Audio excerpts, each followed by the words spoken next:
Ny mety ho toetry ny andro any an-dranomasina ny alarobia 14 febroary 2024 amin'ny anora maraina hatramin'ny alakamisy 15 febroary 2024 amin'ny anora maraina. Andao hifanentana amin'ny fahamailona isika eny amin'ny morontsiraka na tsy misy azy ny filazana fampitandremana. Ho an'ny morontsiraka tsinanana izy tafiotra ary ahery indraindray ny ranomasina rehefa ao anaty tanjony bobaomby hatrany amin'ny tanjony angotsy anorana tandrifindrahoana mety araikotrika indraindray avy atsimona atsimo atsinanana andrivotra ka ho sivatra amin'ny 12 kilometatra isan'ora anonjaben'ny ranomasina amin'ny ankapobeny avy onja andidina ny 1.5 metatra. Tanjony angotsy hatrany mahanoro anorambaratra avy atsimona atsimo atsinanana andrivotra ka ho sivatra amin'ny 12 kilometatra isan'ora adiny mpanonjana anonjaben'ny ranomasina avy onja ray hatramin'ny 2 metatra. Mahanoratra ny taolany aro anorana tandrifindrahoana mahalana avy atsinanana andrivotra ka ho sivatra amin'ny 12 kilometatra isan'ora hatratra 20 kilometatra isan'ora rehefa manalavitra ny morontsiraka anonjaben'ny ranomasina avy onja manodidina ny 2 metatra isan'ny rano madinika avy atsimo atsinanana.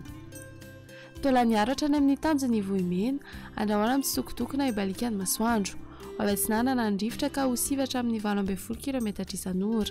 ananika hatramin'ny 20 hatramin'ny 17 kilometatra isan'ora indraindray rehefa manalavitra ny morontsiraka anonjaben'ny ahery ny ranomasina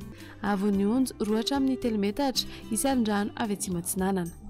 Ho an'ny morontsiraka andrefany tanjony vohimena hatrany amin'ny tanjony ankabo ho lalovanorana tandrifindrahoana malefaka avy atsinanana andrivotra ka ho sivatra amin'ny 12 kilometatra isan'ora hatratra 20 hatramin'ny 17 kilometatra isan'ora ny any atsimony Toliara anonjaben'ny ahery ny ranomasina avy onja 1.5 hatramin'ny 2 metatra hatratra 2.4 metatra ny any amin'ny tapany atsimo no ny alin-drano avy atsimo atsinanana.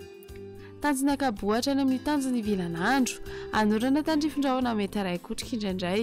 avy atsinanana na avaratra atsinanana andrivotra ka ho sivatra amin'ny 12 kilometatra isan'ora adiny mpanonjana anonjaben'ny ranomasina avy onja ray hatramin'ny 1.5 metatra.